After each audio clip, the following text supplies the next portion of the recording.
Today I want to talk a little bit about solar panels. So let's get into a little bit about what a solar panel is and what a solar panel does. If you're familiar with our battery video, which if you haven't seen the battery video, I'll link it up here so that you can go back and watch it. But in that video, I talk about the difference between power, being what is currently available, and energy, which is what is stored in your battery that can be extracted and turned into power. A solar panel produces power, but it does not have any type of storage mechanism. It is either used when it's produced or it's lost, and there is no in between with it.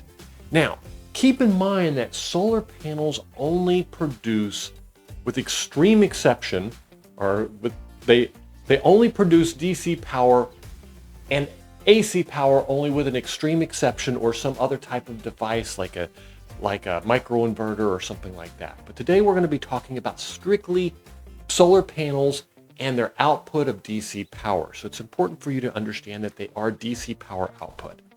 Panel wattages tell you how much power on the maximum side that solar panel can produce. So if you have a 300 watt panel, then you will be able to produce a maximum in ideal conditions 300 watts from that panel.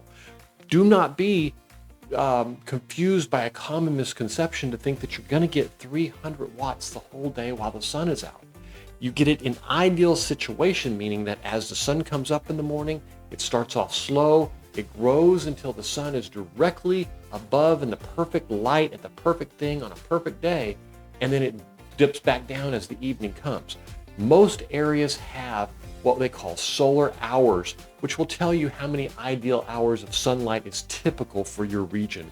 And that's how you should be using that number to determine how much energy you'll be able to store in your batteries from the power that those solar panels generate. It is important to note that different panels have different volts, different amps, and output different watts. And this is going to be particularly important when you get to configuring what type of battery system you have and what type of charge controller you have. If you're interested in the battery video, I'll put a link to it. If you are looking at the charge controller video, make sure you subscribe. It'll be coming out soon if it's not already out. One common misconception is that solar panels all have to be the same voltage. They all have to be the same amperage. Now, if they're used in the same strings and they're used together in certain ways, it is very helpful that they are. But in a lot of solar systems, in many solar systems, you're dealing with, especially home systems or larger systems or bigger RVs, instead of having a single panel or two panels running in series or even in parallel, helping each other out, you have strings of panels. They all run through different charge controllers, allowing you to have different size panels in different areas doing different things and being purchased at different times. Even panels run together through a single controller can be of different sizes if things are hooked up correct. So please don't fall for that misconception. Panels degrade very slowly. Traditionally, it looks like it's about between 0.5 to 1% per year, meaning that over a period of 20 years, you have somewhere between 10 and 20% degradation of a panel that's typical. Now, that does not mean that sometimes you may have to replace a connector on one, or you may have a diode burnout, or you may have some other things. I'm talking about the actual panel itself. Degradation is usually between 10 to 20% in a 20-year period, which means that they're relatively low and that used panels are not just garbage. They're not as efficient as newer panels because technology has changed, but their degradation is usually not the issue. Whether your panels are roof mounted or ground mounted on a ground mount, or even in my case, as you'll see in the background running on this video, even if you just take them and lean them against the fence, it is more about their angle towards the sun and their exposure to that ideal moment of the day that we talked about earlier. That is what is important, not where are they mounted, how high are they mounted, or anything like that. Now, there are some scenarios where you have bifacial panels, meaning that the front can absorb light and the back can absorb light, and then those angles and their distance from reflective light does matter, but it is not the primary source of energy. So please keep in mind that roof mount, ground mount, leaning against the fence, so on and so forth, the heat that they dissipate does matter, but their location does not. In a lot of cases, I hear that more panels is always better, and that isn't necessarily always true.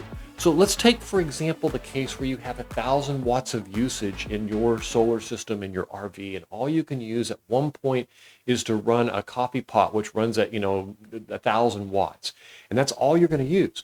To have more output than 1,000 watts at any given time would not do your particular system any good if you don't have a way to store all of that power. So if you're waking up in the morning and your solar system is charging by 9 o'clock and you've got 5,000 watts of power, but the most you can ever use is 1,000 at one point, you have a very quick recovery time, but you don't technically have any use of that excessive 4,000 watts of power at any time. If your charge controller can't handle that amount of excess power, then that power also goes to waste. So not always, in every case, is more panels a good thing.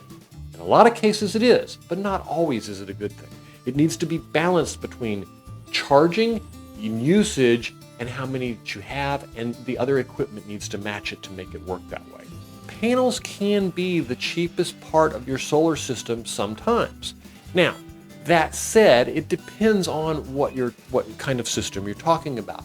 If you're talking about a huge system with 50,000 watts of power, then maybe the panels won't be the cheapest part of your system. But if you're talking about a small RV, a small trailer, even a small house or a backup system for emergencies, a lot of the times the panels will only cost you a couple of $100s, where your inverter may be much more expensive than that, and your batteries will definitely probably be more expensive than that. So a lot of the times, keep in mind that not necessarily because solar panels are big, that the cost is one of the bigger parts of your system. If you're interested in the solar panels like we've discussed here today and throughout this video, then there are several videos in this series, and I encourage you to subscribe so you don't miss any of them. Hope this helps. Please subscribe.